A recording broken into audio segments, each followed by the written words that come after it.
Digital transformations are failing at an accelerated pace. In fact, they're failing so commonly that it's becoming somewhat of an epidemic in the industry today. But why are digital transformations failing more and more over time, and what is it we can do to mitigate those risks? That's what I'm going to talk about here today.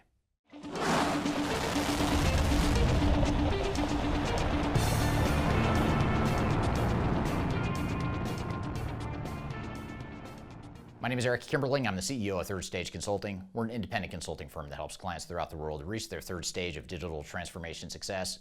And one of the common service offerings we provide is not only to help clients avoid failure in the first place, but also to help companies that have failed or struggling with their digital transformations to get those initiatives back on track. And one thing we've noticed is that part of our business, the latter part of our business, is growing much faster than any other part of our business. Another part of our business that's also growing quickly is our expert witness practice, which suggests that there's more lawsuits in the industry requiring our services to testify in lawsuits on why the transformations are failing.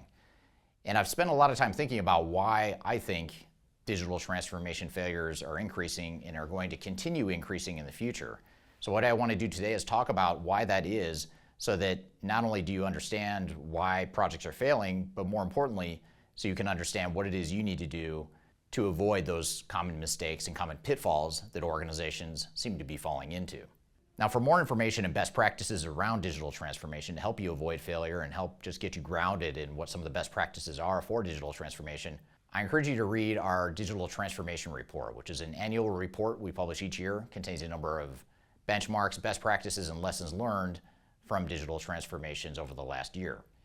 This same guide and report also contains a number of independent software reviews and rankings to help you select and plan for the type of software you want to be deploying. So I encourage you to read that paper by scanning the QR code in front of you on the screen, or you can go to the links below for a link to access that report along with other resources that will help you through your transformation.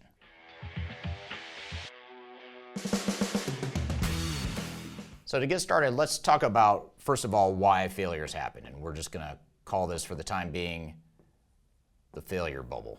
Failure is happening, but why is it? This doesn't really help us to say that failures are happening at an accelerated pace unless we talk about what it is that's contributing to failure. And the first thing I'll talk about that is contributing is forced vendor upgrades.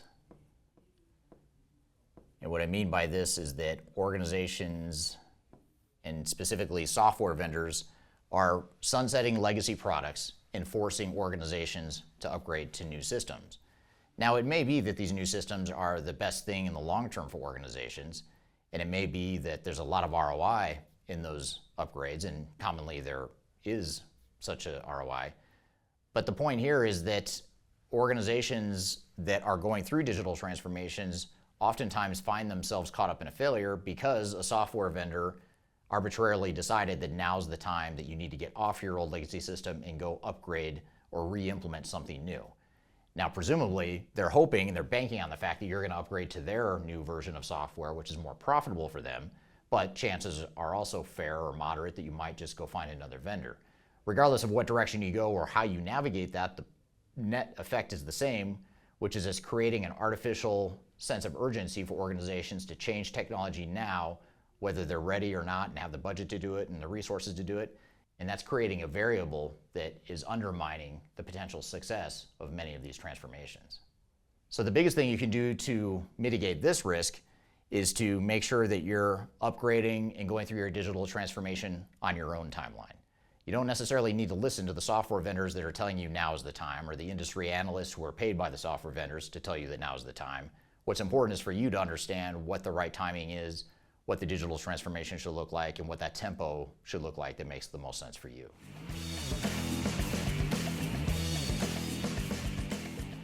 The next thing that's contributing to the accelerated pace of digital transformation failure is similar to forced upgrades, but it's a different one and that's worth calling out, which is immature cloud solutions. And this is very material and very important because what's happening here is not only are vendors forcing companies to get off old legacy on-premise systems, but they're also introducing as their flagship products some cloud solutions that are not as mature as their legacy on-premise system. Now, this is true primarily for the legacy vendors that built their original solutions on-prem and now have migrated their flagship products to cloud solutions. This point is not as relevant to the legacy cloud providers like NetSuite, Workday, Salesforce, etc. Those are vendors that built their system in the cloud way back when they first started the companies and way before cloud systems were cool.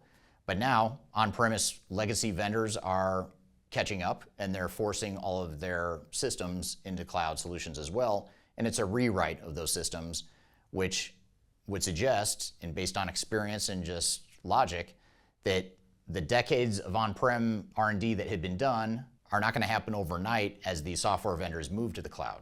So this is why it's really important when you're going through a software selection or defining what your digital strategy is to make sure you poke holes in whatever cloud solution you might be trying to deploy. Not only find the right fit and the ideal fit for your organization, but to make sure that you understand what the risks are. Because every system you deploy, even the most mature cloud solutions, are going to have deficiencies and gaps that you need to address that introduce risk into your digital transformation. So you need to understand what those gaps are, but the reality is that the immaturity and the relative immaturity of cloud solutions is creating a lot of the problems that we're seeing in the digital transformation space. Now, another challenge that is emerging in the tech industry, which is contributing to digital transformation failure, is very much related to the forced upgrades. So right now, the software vendors are actually succeeding at forcing a lot of organizations into digital transformations. Some of those digital transformations would have happened anyway, and some organizations were already ready for digital transformation, but a lot of those organizations weren't ready and they're prematurely going through a digital transformation simply because they have no choice. Regardless of the reason though, the net effect is that it's creating a constraint or a bottleneck on qualified technical types. So that's another challenge we have, is the limited technical skills that are available in the marketplace right now. At least when I say limited, it's limited relative to demand, I should say. So those limited tech skills are contributing to failure as well, because now even the big system integrators and the big technology providers are constrained in many ways with the skills they have and the number of resources that they have. And a lot of them are starting to dig at the bottom of the barrel to get any sort of qualified or semi-qualified resource to staff the projects for the demand that's been created by the forced upgrades. So this is another reason why you want to make sure you have a clear understanding of what type of technical skills you do or don't have available at your disposal, and make sure that your overall digital strategy plan and roadmap reflects the realities of what skills you do or don't have.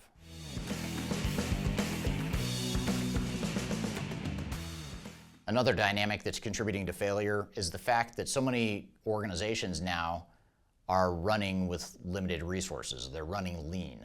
In other words, they don't have a bench of people available necessarily to support a digital transformation internally. So lean operations is something that has always been a challenge, but it's something that's become even more of a problem nowadays, specifically because in this post-pandemic world, a lot of organizations downsized. A lot of organizations had really started to think about how they can optimize the lean operations of their business model. And it's always been a challenge, but even more so here in the 2020s. So when you combine the fact that internal employees within organizations are not as available as they once were, you combine that with the fact that you have limited tech skills from the outside software vendors, and you have immature cloud solutions, and you have forced upgrades happening in mass throughout the economy, that's a perfect storm for digital transformation failure, and it's a good indicator and a good explanation for why so many transformations are failing right now. So we may not be able to change the fact that an organization is lean and has limited staff, limited capacity to support a digital transformation, but what we can control is the tempo at which we move. So just like I mentioned up here, if you're running lean or if you're running into a shortfall of external skills to support your project, same thing is true with internal skills. If you have a shortfall of internal resources, then you just want to make sure that your digital strategy, your plan, your roadmap, your time frame, your budget, it reflects that. For example, in a perfect world, let's just say you could implement your digital transformation in 18 months. But given these two dynamics right here, it may be that it might need to take 24 or 30 months to go through the implementation, simply because you don't have enough internal and external resourcing to help support the project. So we can't change these two things necessarily, at least not in the short term, but what we can do is change the backdrop and the context by which we go through our digital transformations.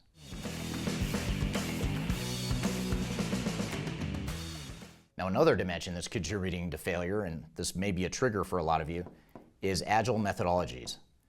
Agile is very hot right now. When you look at really any major software vendor or system integrator and their implementation methodology, chances are pretty high that they have a fully Agile or at least a partially Agile implementation methodology. Now, I'm not going to dive into what Agile is or whether Agile is better or worse than Waterfall or how they compare to one another, but you can check out this video right here from my YouTube channel where I do dive into that topic in more detail. So be sure to check that out. If you don't know what Agile is or you don't know what the pros and cons are, there's a pretty balanced review I provide of it in this video right here. In the meantime, though, when we look at Agile methodologies, what we're finding is that this flexibility that Agile is meant to enable is actually creating a lot of chaos and unpredictability and lack of structure within digital transformations.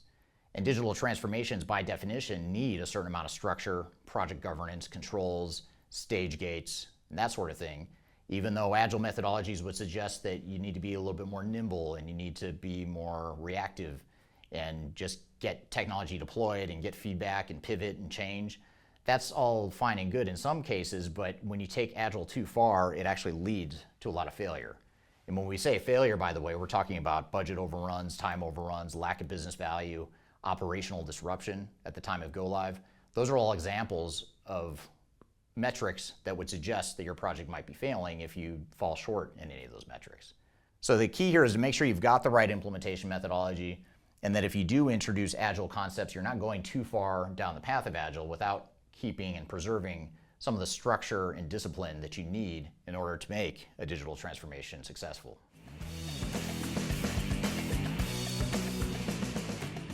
Now, the final driver of digital transformation failure that I'll talk about here today is change fatigue. And if you think about it, organizations are tired. Individuals within organizations are tired. They've been through a lot in the last 3 years. Ever since COVID, they've been asked to rethink how they work. They've been asked to work from home in many cases. Supply chains have been disrupted. People's jobs have become harder. Many people have lost their jobs throughout the pandemic and since. And at the same time this is happening, all this other stuff is happening within organizations. They're trying to go through mass digital transformations with new technologies, with limited skills, using Agile methodologies, and all this is resulting in people getting tired and people getting less excited about change in general. So the fact that organizations and the employees within those organizations are getting tired and they're fatigued means that they're not as supportive of digital transformations as they need to be to ensure that they don't fail in their transformations.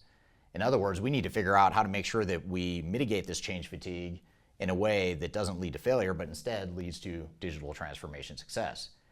Now, there's a lot of things you can do here. A lot of them are easier said than done, but some of the things you can do, or some examples of things you could do, would be to reprioritize projects. If you have a lot of change initiatives going right now, at the same time you're trying to do a digital transformation, it makes sense in some cases to either deprioritize some of the other projects or maybe deprioritize or delay your digital transformation.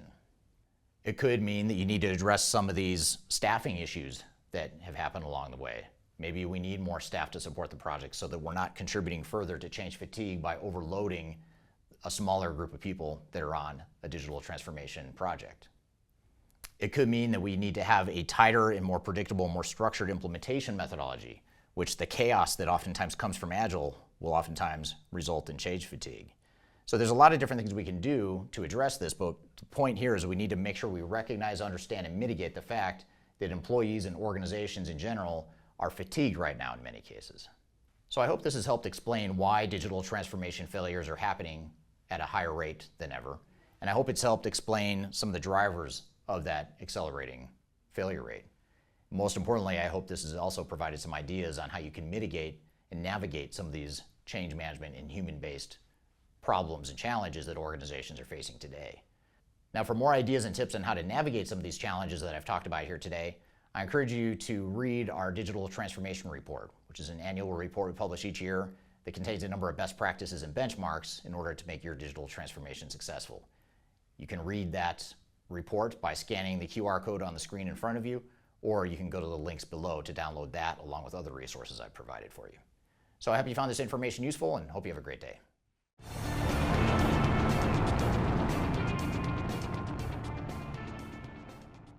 why exactly is that, and how can we overcome? I don't like the words I'm saying or how I'm saying them, so I'm going to start over. They've been through a lot in the last 3 years. If you think of everything that's happened. Oh, okay.